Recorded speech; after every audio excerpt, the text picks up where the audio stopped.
how it handles well as far as BRZ.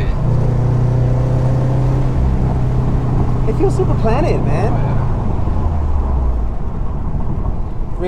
Gabriel was nice enough to let me drive his car off camera.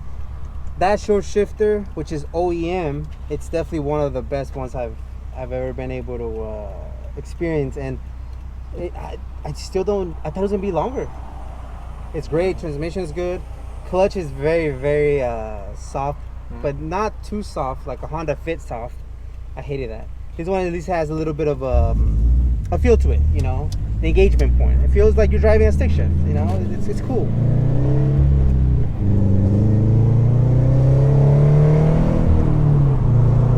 It's comfortable. I mean, it has the power to, you know, get you to point A and B back, so that's cool. That's great, dude.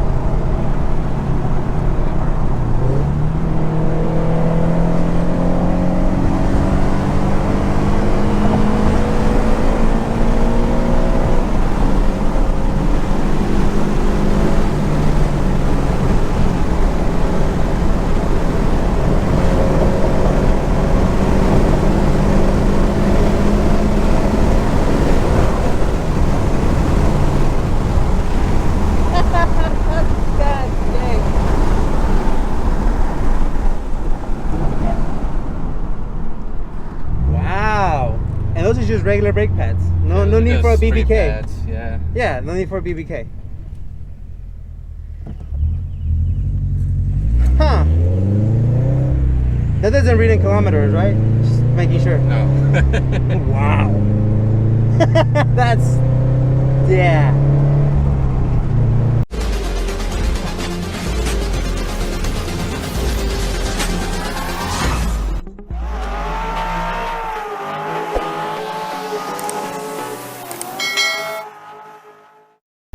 All right, everyone, welcome back to the One of Anatomy. Today we have Gabriel. Gabriel, thank you so much for making time for us, man. Thank you.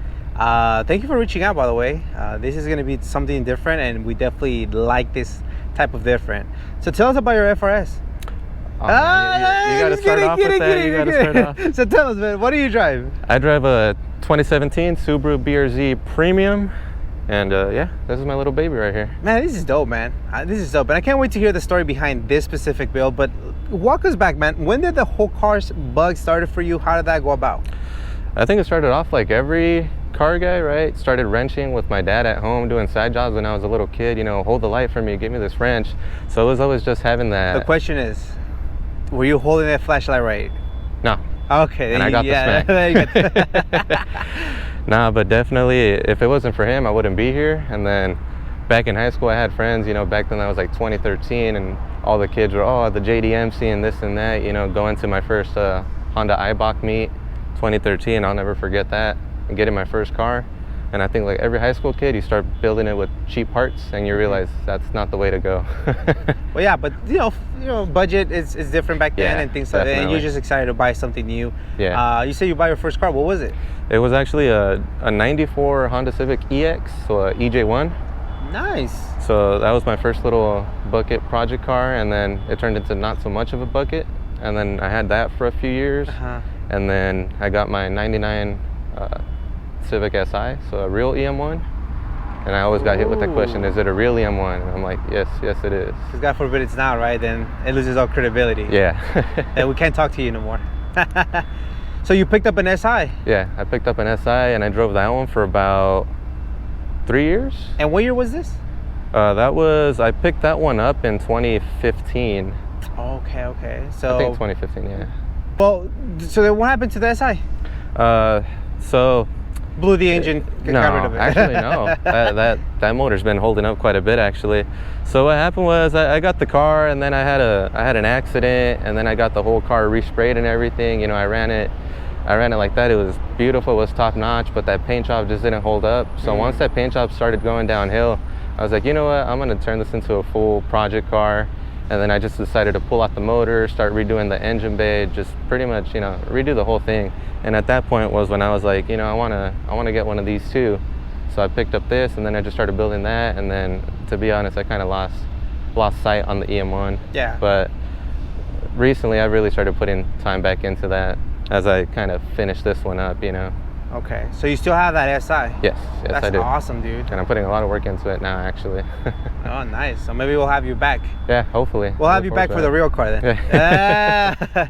So then, how does this come into place? Like, did you first see them and love them right off the bat? Did you not like them, or were you like in the market for a new daily, and then they just kind of wasn't in the budget? To be honest, my dad got a new car around the time, about a year before getting this one, and I really had the idea, like, you know, I want to buy a new car. That feeling of driving a new car, right? And I was like, well, what car? You know, I test drove.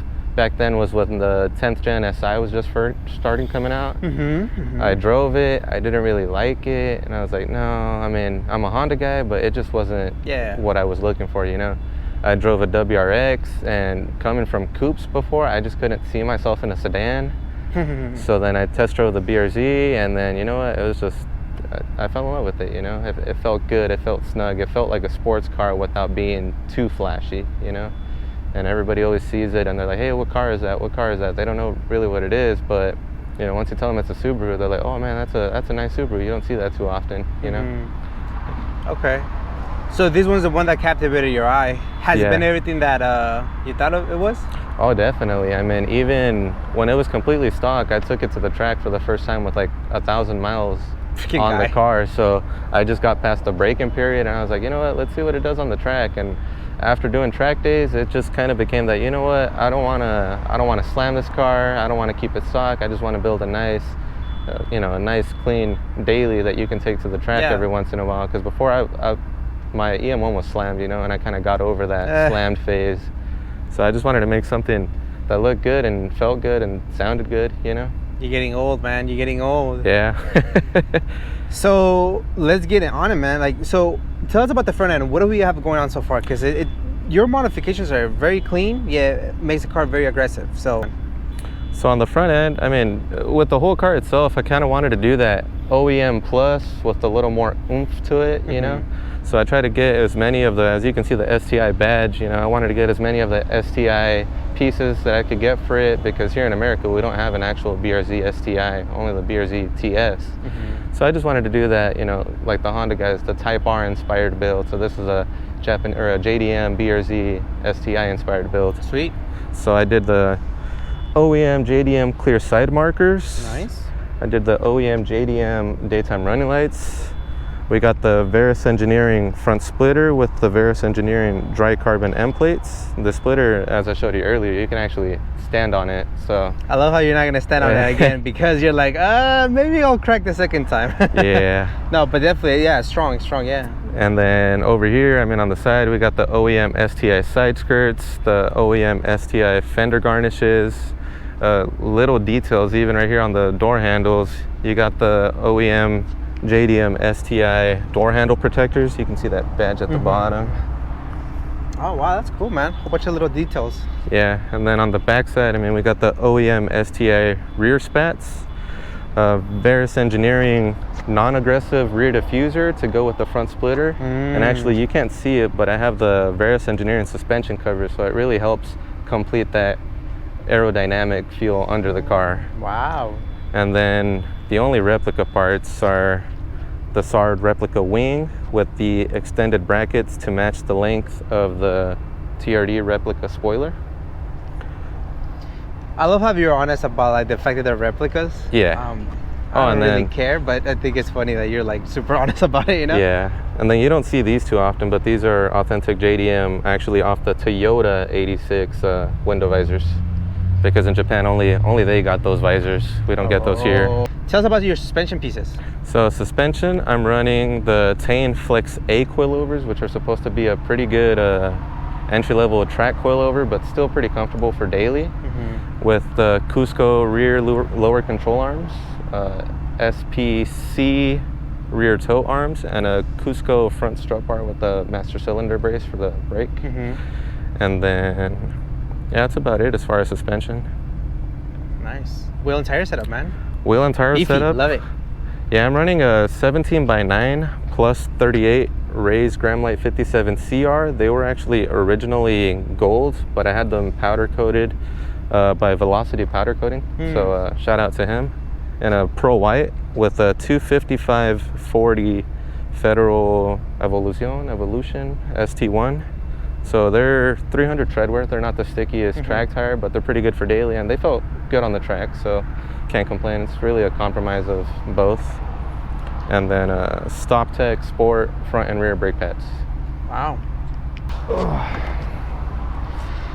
So interior actually did a little upgrade. So like I said, this is a premium, so this is actually the base model BRZ. So I just kind of wanted to get it up to that, you know, upper trim level specs. So these are the seats actually out of the BRZ Limited from the 17 Plus. The nice little details, the BRZ etching on it. And then I actually, not a lot of people notice, but the rear view mirror is actually the frameless OEM JDM mirror.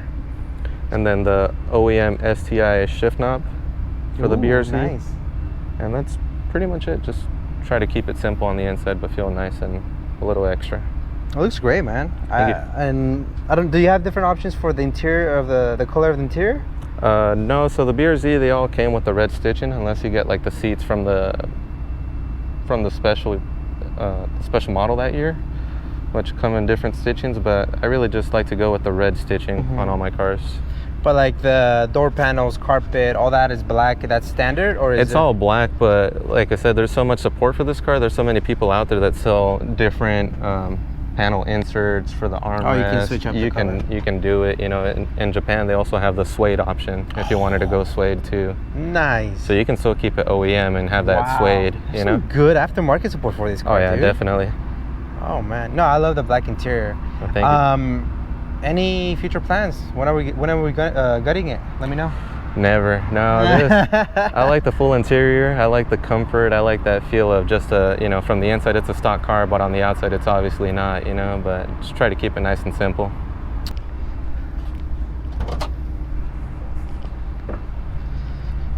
Let's see the K swap. Like no. 2JZ swap. Oh, 2JZ swap. Yeah, so not much under here. I love the way it sits though. The Boxster engine, I love how low it sits because it gives you a different driving feeling. When I had the STI, man, it felt like you were sitting lower. The car wouldn't pull. It's a different experience that a lot of people can't understand unless they've been in a car or they've driven the car that has a Boxster engine. But especially with this car, that was the whole thing, the lower center of gravity, you know, try to get you as low to the ground from the factory, and that's really what helps make this car handle the way it does, you know. It definitely does look weird when you see like a filter facing up. Oh, but it makes it the easiest for the oil changes. That is true. That is true. No mess. I could pop it off and not a drip, you know. So tell us, man, what are we looking at? All right, so under the hood, don't have too much, but we have the parent inlet tube. It's supposed to, you know, have a little better airflow. Also gets rid of a intake tube that they have for the sound generator to kind of filter that sound to the engine bay, but you don't want that fake sound. You want that raw sound. Even the little details on the inside, we got the OEM STI oil cap. Nice. OEM STI radiator cap. OEM STI battery tie down. Nice. You can see the Cusco strut bar with the brace back there. Really helps when under hard braking to keep that flex from the firewall. If you look down here, we actually have a Tomei unequal length header. I heat wrapped myself with DEI titanium heat wrap.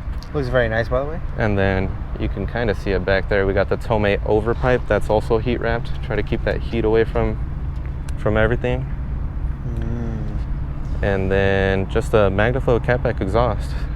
And you said that was what, That's a 2.5 inch piping. 2.5, okay. It's a nice mature tone. Mature tone. Yeah, you're getting old, man. Yeah, but it's comfortable. Straight you know. pipe it. No, it opens up when you want it. It's nice and quiet when you want it. So that's how I like it right now.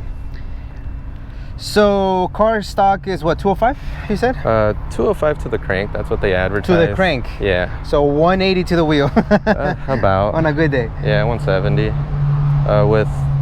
With my modifications and my tune, I should be around 190 to the wheels. That's what they claim with bolt-ons like that in an actual tune. And you're still on pump gas. So. Yeah, I'm still on pump gas. there's always that E85 as an option, but you There's know. always a Cobb Sport. Yeah. I'm surprised we didn't see a Cobb anything on your dash, because that's almost mandatory when it comes to Subaru. That's a WRX STI thing. That's not a BRZ thing. Oh, actually. okay, there you go. We have a different tuning platform for us. Interesting. So speaking of that, what you mentioned is tuned. So tell us a little bit about that. So I'm tuned with Ecotech ECU Tech, and it has a street tune done by Zach over at Counterspace Garage. They're really well known for the FRS BRZ platform. So it's really convenient where I would do logs on my phone or on my laptop. I just email them to him. He does his changes. Here, load it back up. And you just go like that back and forth a little bit, and then it says, you know what, you're good to go, you know? It's like Honda. Yeah, it's like on data. Really, Gotcha. really easy, and I can check everything from my phone. You know, I plug in the Bluetooth Technology. and then I can so check my cool. oil temperature and my coolant temperature. So it's really so cool. convenient for daily driving, for on the track, to seeing where my oil temperatures are at and everything. That's so cool, man. I mean, a question that may come up a lot with, especially with this type of engine, reliability. Reliability, I mean, I know only as much as the forums say, right? But they say reliability tops 300 with a supercharger or a turbocharger with E85. Anything over 300, that's when they start saying you start having to rebuild the engine and everything. But it's not worth the money. At the end of the day, you're not gonna get that much, you know.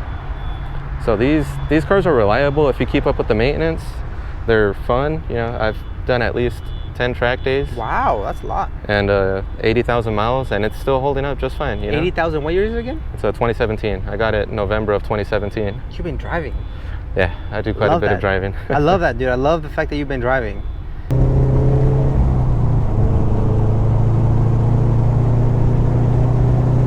Now that I warm up the tires for you, you can take the trims.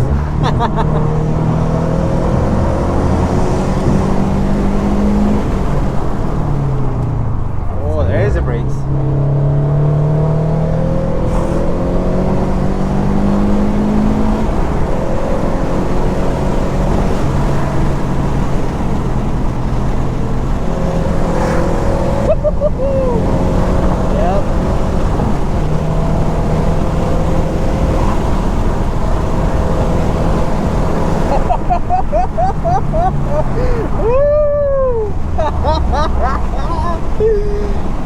That's the reason why these cars are so much fun, dude.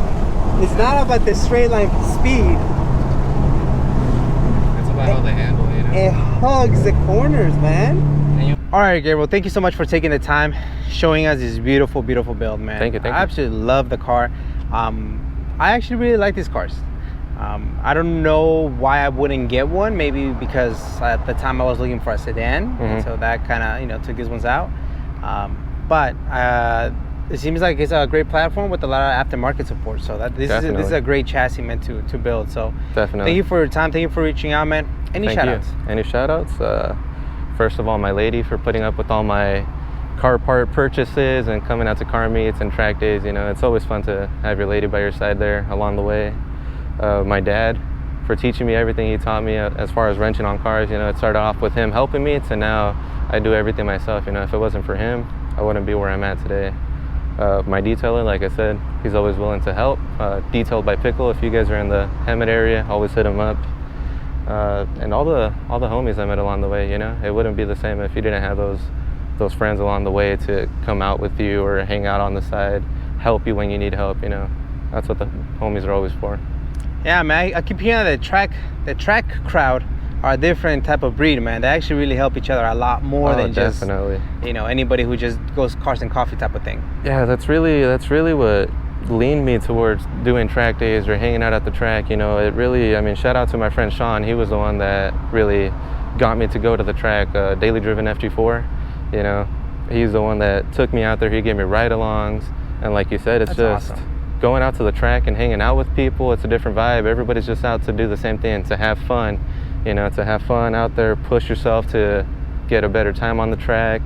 And it's not like the car show scene where the car show scene, everybody wants to be better than each other, you know?